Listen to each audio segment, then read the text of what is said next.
जय हिंद साथियों। UP police exam 31 तारीख को सेकंड शिफ्ट में जो पेपर आया था, उस पेपर में जो प्रश्न सही हैं और आयोग के द्वारा यानी बोर्ड के द्वारा जिनके उत्तर गलत बताए गए हैं, उन प्रश्नों को देखते हैं जिन पर आप आपत्ति लगा सकते हैं। देखिए, एक क्वेश्चन ये मैथ का है, दो संख्याओं का अनुपात 1:2 है।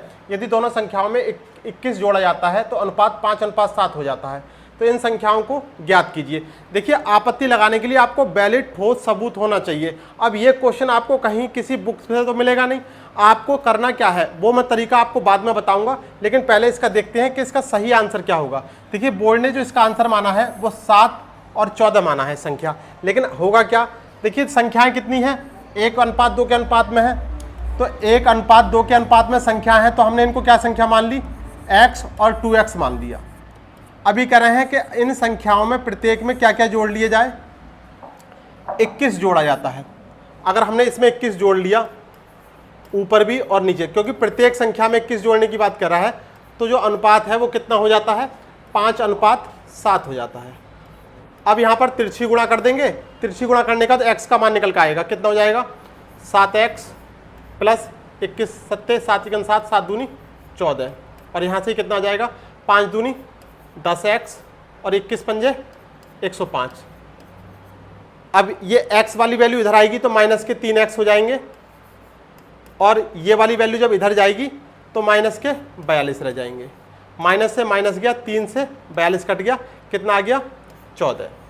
x का मान कितना आ गया, 14 आ गया। अब देखिए, हमसे पूछा है संख्याएं, ये संख्या याद करनी है। तो x का मान कितना आ गया, 14 आ गया, और 2x का मान कितना आ जाएगा, 14 दूनी 28। तो एक संख्या 14 हो गई और दूसरी संख्या 28 हो गई। तो सही आंसर जो है वो ये आना चाहिए, ऑप्शन सी, 14 और 28। और बोर्ड ने इसका आंसर 7 और 14 दे रखा है, तो इस पर आप आपत्ति लगा सकते हैं। बाद में बताऊंगा कि आपत्ति इसकी इस प्रश्न पर कैसे देनी है। दूसरा क्वेश्चन ये दे रखा है, हिंदी वर्णमाला में स्वरों की कुल संख्या कितनी है। देखिए, विद प्रूफ के साथ मैं आपको दिखाता हूं कि जो लूसेंट की बुक है, जो NCERT बेस्ड बुक है, उसमें किस तरीके से इसके आंसर दे रखे हैं। देखिए, वर्णमाला वाले प्रश्न के बारे में बात करें तो दे रखा है, वर्णमाला के व्यवस्थित समूह को वर्णमाला कहते हैं। यानी वर्णों के व्यवस्थित समूह को वर्णमाला कहते हैं, जिसमें किसके आधार पर, उच्चारण के आधार पर 45 वर्ण दे रखे हैं, और जिसमें 10 स्वर दे रखे हैं और 35 व्यंजन दे रखे हैं। लेखन के आधार पर 52 वर्ण दे रखे हैं, जिसमें 13 स्वर दे रखे हैं और 35 व्यंजन दे रखे हैं, और 4 संयुक्त व्यंजन दे रखे हैं।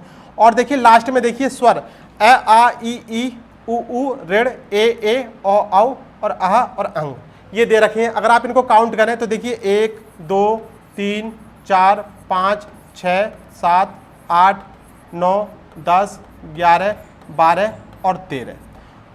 और सबसे लास्ट वाली लाइन में देखिए, यहां पर दे रखा है कुल।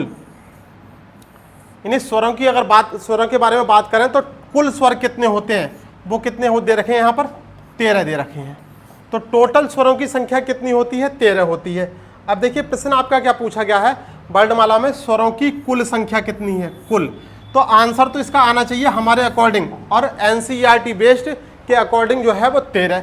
लेकिन आयोग ने जो, यानी बोर्ड ने जो आंसर दिया है, इसका वो क्या दिया है, 11। तो इस प्रश्न पर आप आपत्ति लगा सकते हैं। तीसरा प्रश्न इसमें है, ये हम बात कर रहे हैं 31 तारीख के 31 अगस्त की सेकंड शिफ्ट वाले पेपर के बारे में। निम्नलिखित में से कौन सा शब्द स्त्रीलिंग और पुल्लिंग है। यानी ऐसा शब्द देखना है जो कॉमन है, उभयलिंगी है, यानी जो स्त्रीलिंग में भी काउंट होता है और पुल्लिंग में भी काउंट होता है। आयोग के द्वारा जो आंसर दिया गया है, यानी बोर्ड के द्वारा जो आंसर दिया गया है, वो आंसर दिया गया है ऑप्शन डी, बार। लेकिन हमारे अनुसार जो आंसर होगा वो होगा हार। किस तरीके से, देखिए, हार को आप, अगर एक स्त्री के गले में हार पहनाया जा रहा है तो वो हार कभी पहनाई नहीं जाती, हार हमेशा पहनाया जाता है। तो अब वहाँ पर वो किस तरीके से हो जाएगा, यानी गले में पहनने वाला है, अगर गले में पहना जा रहा है, गले में, तब वो कैसा आएगा, वो पुल्लिंग के रूप में आएगा। यदि हम हार के बारे में बात करें, कौन सी, कि इंडिया ने पाकिस्तान को हरा दिया या पाकिस्तान इंडिया से हार गई, डिफीट, अगर उस हार के बारे में बात करें, हार गई, तब वहां पर वो किसके बारे में, स्त्रीलिंग। अगर जैसे जो हार का प्रयोग खेल में किया जाता है, किसमें, खेल में किया जाता है, तब वहां पर क्या आता है, स्त्रीलिंग आता है। तो हार ऐसा शब्द है जो स्त्रीलिंग और पुल्लिंग दोनों में आता है। अब इसके बाद क्या है, लास्ट क्वेश्चन इसमें ये देखिए क्या दे रखा है कि शुद्ध वाक्य का चयन करना है।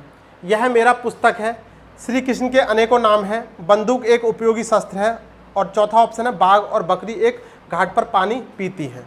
अभी मैं आपको बताऊंगा कि ये जो क्वेश्चन है कहाँ से लिया गया है, और एक बार इससे पहले भी एग्जाम में पूछा गया है, क्योंकि आपको ठोस सबूत के लिए आपको वो क्लिप चाहिए, वो फोटो चाहिए जहाँ से ये क्वेश्चन आया है।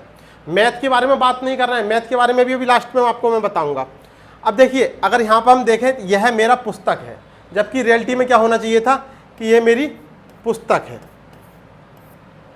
श्री कृष्ण के अनेकों नाम हैं, नाम के आगे अनेक नहीं लगता, अनेकों नहीं लगता, अनेक लगेगा। श्री कृष्ण के अनेक नाम हैं। बंदूक एक उपयोगी शस्त्र है, बिल्कुल सही बात है। बाघ और बकरी एक घाट पर पानी पीती है। देखिए, अगर यहाँ पर किसी वजह से बाघिन लिखा होता तब हम लगा सकते थे पीती, लेकिन यहाँ पर क्या आता है, क्या आना चाहिए, पीते हैं, तब ये ऑप्शन जो है आपका सही हो जाता। बोर्ड के अनुसार, बोर्ड ने जो आंसर माना है वो ऑप्शन डी को माना है कि बाघ और बकरी एक घाट पर पानी पीती है। तो ये तो किसी भी आधार पर सही नहीं बैठ रहा है। तो अब देखिए, ये क्वेश्चन जो लिया गया है ये कौन से एग्जाम में, बैंक परीक्षा 2002 में ये वाला क्वेश्चन आया है, जो कि आपकी लूसेंट की बुक में, लूसेंट की बुक में आपको क्वेश्चन नंबर 57 देखने के लिए मिल जाएगा। और वहां पर स्पष्ट दे रखा है कि बाघ और बकरी एक घाट पर पानी पीती है। ये उत्तर नहीं है, तो ये कंफर्म हो जाएगा आपको वहां से। और यही ये वाला जो क्वेश्चन था लूसेंट का, लूसेंट की बुक में दे रखा है, तो ये वाला क्वेश्चन भी वहां से हो जाएगा। और लूसेंट ऐसी बुक है जो टोटल 99% बच्चा पढ़ता ही है, क्योंकि ये NCERT बेस्ड बुक है। क्योंकि आप जब क्वेश्चन पर आपत्ति लगाएंगे, जब क्वेश्चन पर आप आपत्ति लगा रहे हैं, तो आपको एक इमेज साथ में 3 MB से कम की एक इमेज लगानी होगी। तो वो इमेज पे आप क्या लगाओगे, ऐसा तो नहीं है कि आप इस क्वेश्चन को लिखोगे और राइट का निशान लगा दोगे। आपको GS के क्वेश्चन के लिए, हिंदी के क्वेश्चन के लिए ठोस सबूत चाहिए, तो उसके लिए आपको किताब का क्वेश्चन चाहिए। अब जैसे ये वाला क्वेश्चन है, निम्नलिखित में से कौन सा शब्द स्त्रीलिंग या पुल्लिंग है, तो ये हार, जिसका मैंने जो है आपको क्लिप नहीं दिखाई है, लेकिन ये भी क्वेश्चन आपका जो है बुक का है, तो वहाँ से आप लेकर फोटो लेकर वो अपलोड कर सकते हैं। अगर हम बात करें मैथ के बारे में, तो यहाँ पर तो आप जो है फोटो लगा सकते हैं, साथ में मैंने आपको एड्रेस बता दिया कि कौन सी बुक में है, वहाँ से आप जो है कॉपी पेस्ट करके 3 MB से कम का कंप्रेस करके लगा सकते हैं। लेकिन अगर मैथ का क्वेश्चन आएगा, तो मैथ का क्वेश्चन जब आप आपत्ति लगाओगे, तब आपको एक क्वेश्चन बाकायदा इसी तरीके से सॉल्यूशन करना होगा और नीचे लिखना होगा कि आपके अनुसार इस प्रश्न का आंसर कितना आ रहा है, 7 और 14 आ रहा है, जबकि इसका सही आंसर इस तरीके से हल करने पर 14 और 28 आ रहा है। और इसी तरीके का आपको एक और क्वेश्चन लेना है जो किताब का होगा, जो मतलब नॉर्मली किताब में है। किताब में इस तरीके के बहुत प्रश्न हैं जहाँ संख्या चेंज है आपकी, उस क्वेश्चन को लेकर और उसके सॉल्यूशन को लेकर आप वहाँ पर नीचे इस प्रश्न का सॉल्यूशन करेंगे, और नीचे अकॉर्डिंग टू जो भी किताब आप ले रहे हैं, SD यादव की बुक्स हो सकती है, या फिर RS अग्रवाल की कोई भी बुक्स हो सकती है, या फिर लूसेंट की NCERT की कोई भी बुक्स हो सकती है, वहाँ पर उस क्वेश्चन को लेकर इसके साथ में इस क्वेश्चन का सॉल्यूशन लेकर अकॉर्डिंग टू उस बुक के अकॉर्डिंग, यानी कौन सी जो भी आपने बुक लिया है, वहाँ सॉल्यूशन करके आप जो है फिर नीचे कमेंट में इस तरीके से लिख सकते हैं। तब आपका मैथ का या रीजनिंग का कोई भी आपत्ति लगाई जा सकती है। तो इस तरीके से मैथ की या रीजनिंग की आपत्ति लगाते समय आपको यही बात ध्यान रखनी है, क्योंकि ज़रूरी नहीं है कि आपको क्वेश्चन हूबहू वही किताब में मिल जाए।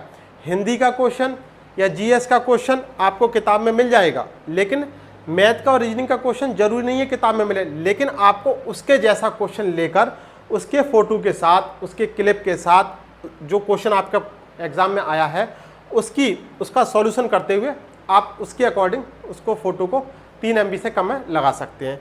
तो ये जो क्वेश्चन थे आज के, ये 31 तारीख की सेकंड शिफ्ट के जो गलत क्वेश्चन है, गलत क्वेश्चन नहीं है, क्वेश्चन सही है, जिनके आंसर बोर्ड के द्वारा गलत बताए गए हैं, वो प्रश्न हमने आज की वीडियो में लिए थे। उम्मीद करता हूं कि ये क्वेश्चन आपके लिए, आपके सिलेक्शन में बहुत ही ज़्यादा सहायक होंगे। चलिए आज की वीडियो में बस इतना ही, धन्यवाद।